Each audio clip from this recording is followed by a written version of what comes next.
Masih dalam sambungan pembahasan kita tentang seluk-beluk salat khusyuk, dan kita merasakan keagungan soal Allah meletakkan salat khusyuk, orang yang khusyuk, sebagai syarat pertama dalam surah Al-Mu'minun untuk masuk kepada keindahan taman-taman surga Firdaus. Maka kita masih mengulang-ulang ayat ini. A'udzubillahi minasyaitonirrajim. Bismillahirrahmanirrahim. Qad aflahal mu'minun alladzina hum fi salatihim khashi'un. Sungguh sudah sukses, sudah beruntung orang-orang mukmin yang mereka dalam salat menjadi orang-orang yang khusyuk, merasakan tunduk secara totalitas kepada Yang Maha Mencipta. Kalau kita dekatkan dengan pemahaman kita sesama makhluk, bagaimana seorang anak buah, seorang ajudan menghadap pimpinan tertingginya, maka semestinya level ini kita usahakan ketika menghadap Allah Ta'ala. Padahal kita menghadap bukan kepada atasan yang tidak memberi kita rezeki, paling hanya memberi kita gaji, itu pun hasil dari kerja kita sendiri. Kita menghadap kepada Yang Maha Mencipta, yang seluruh kesenangan kita murni nikmat dan karunia pemberian, bukan atas jasa dan jerih kita.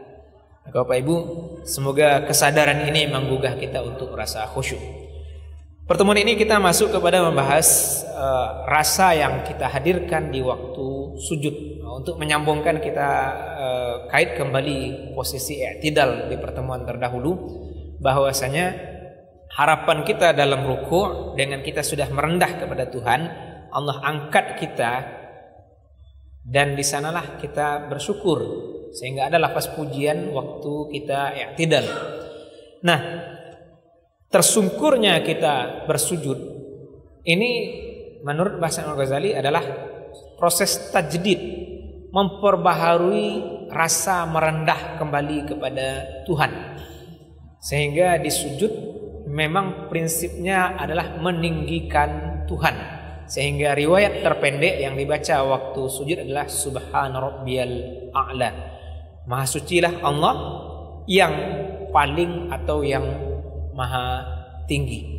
Bapak Ibu, kami ingin menambah pembahasan kesadaran kita, pengagungan Allah, kesucian Yang Maha Mencipta, yang maha tinggi ini dengan sisi kita. Sehingga Nabi SAW mensunnahkan, karena beliau menyuruh kita, karena ada di posisi paling merendah ke Tuhan, sehingga secara keadaan itu adalah keadaan paling dekat dengan Yang Maha Mencipta. Kita ulang hadisnya. Aqrabu ma yakunul abdu min rabbih wa huwa sajidun fa aktsirud du'a. Hamba paling dekat dengan Allah adalah ketika dia sedang bersujud. Maka karena itu kata Nabi SAW, perbanyaklah, sekali lagi perbanyaklah memohon, perbanyaklah meminta.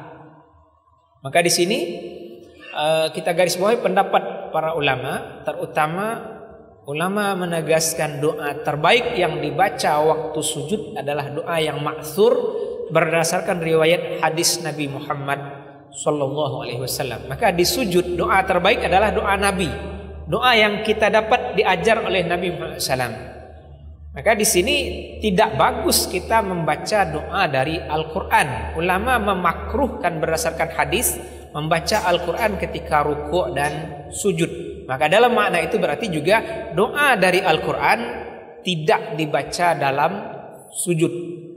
Kalaupun kita buka ruang membaca doa yang unsurnya dari Al-Quran dalam sujud, dibolehkan dengan pola iktibas dalam ilmu ma'ani bahasa Arab, yaitu kita mengambil api kecil dari api besar. Al-Quran itu api besar, manfaatnya sangat besar, kita butuhnya kecil, yaitu hanya unsur doa. Maka polanya adalah dengan menukar kepala. Jadi kalau di Quran lafaz doanya Rabbi, maka kita ganti dengan Allahumma. Demikian juga sebaliknya, kalau di Qurannya Allahumma, maka kita ganti dengan kata Rabbi, ya Allah, ya Tuhanku. Supaya apa? Dia murni menjadi doa saja, bukan lagi ayat Al-Quran. Bukan merubah ayat, tapi kita mengambil kebutuhan sesuai dengan kadarnya. Walaupun kami pribadi tetap cenderung bahwasanya doa dari Al-Quran tidak dibaca dalam sujud. Lebih baik kita membaca doa yang memang datang dari riwayat hadis Nabi Muhammad SAW. Di antaranya sangat banyak riwayat, termasuk juga yang sudah kita bahas, riwayat subhanakallahumma rabbana wa bihamdika allahumma ghfirli. Di situ mengandung unsur tasbih, pengsucian kepada Yang Maha Pencipta. Di situ mengandung unsur pujian, tahmid, dan juga mengandung unsur istighfar, memohon ampun. Maka memang tempat paling baik atau keadaan paling baik kita minta ampun ke Allah adalah waktu sedang bersujud. Karena keadaan ini kita paling dekat dengan Yang Maha Mencipta. Maka Bapak dan Ibu, saya cukup tergugah dengan bahasa salah seorang teman yang posting status di WhatsApp gitu. Kita meminta keinginan kita ke Tuhan itu beribu-ribu, berbagai keinginan kita minta ke Tuhan. Kita ingin ini, itu, segala macam, tapi kok sujud kita sering terburu-buru. Padahal semestinya sujud adalah waktu optimalisasi, memperbanyak kita meminta kepada Yang Maha Mencipta. Apalagi kalau kita ambil contoh riwayat tahajud Nabi SAW dan juga riwayat sholat sunat gerhana, yang periwayat hadis memberikan bahasa nahwan. Rukuknya Nabi hampir sama dengan berdirinya, i'tidalnya Nabi hampir sama dengan rukuknya, kemudian sujud Nabi hampir sama dengan i'tidalnya. Maka luar biasa berarti lama sujud Nabi SAW. Maka kalau tidak banyak baca doa gitu, mangawak kabingung dalam sujud.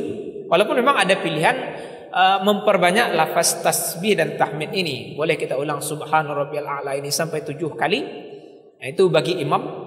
Kalau orang sholat sendiri dia boleh lebih, boleh sampai 10, 11 dan seterusnya, untuk posisi pengagungan dalam sujud kepada Yang Maha Mencipta.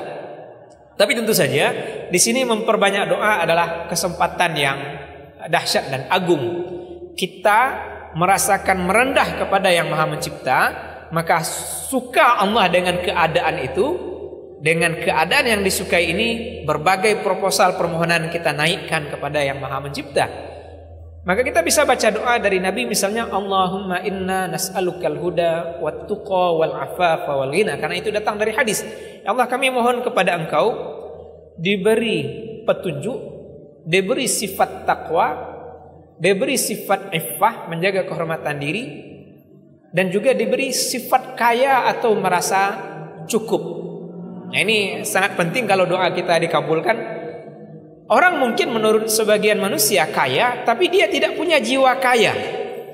Sebaliknya, orang mungkin dipandang tidak kaya, tapi jiwanya kaya.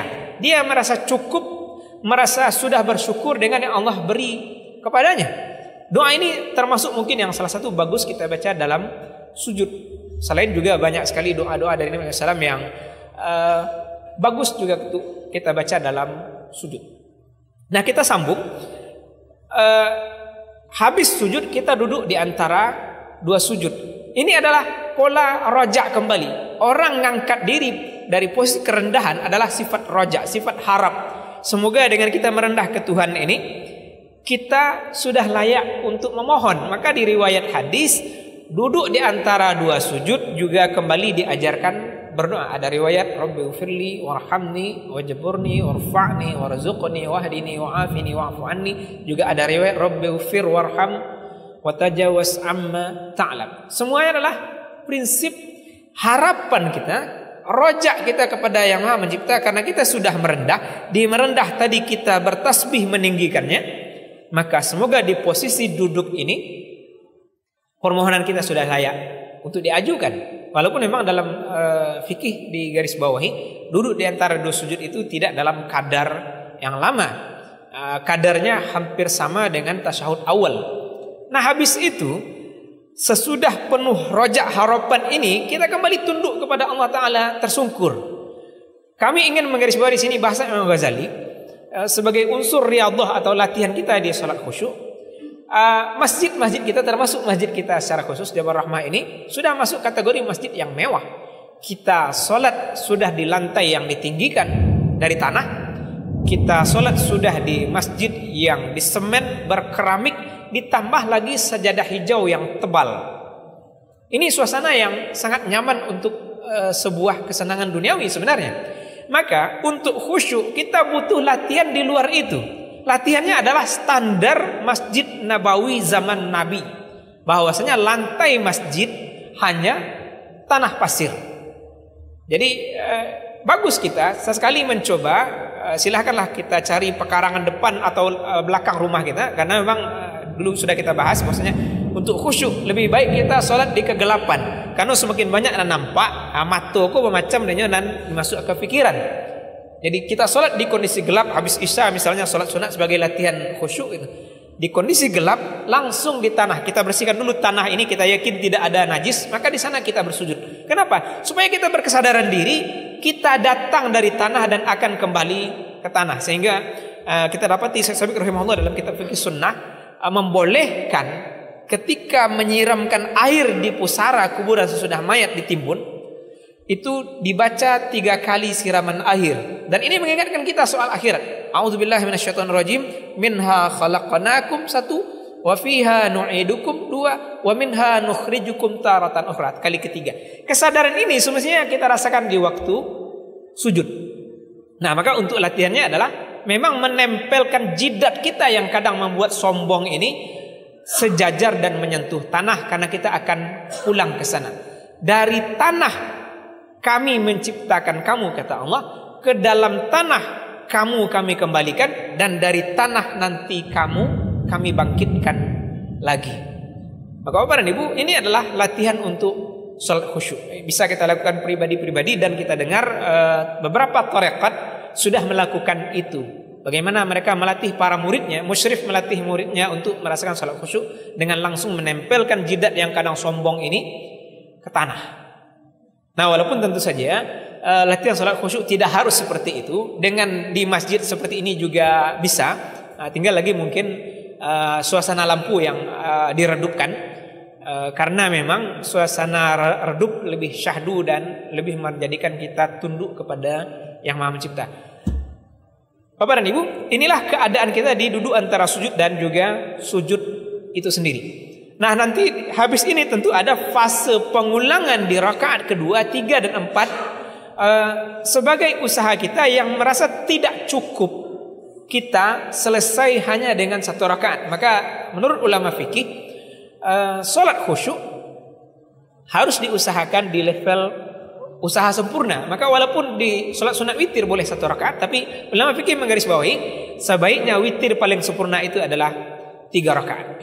Jadi salat 1 itu seperti salat tapaso lah gitu kan, karena memang diriwayat hadis seperti itu.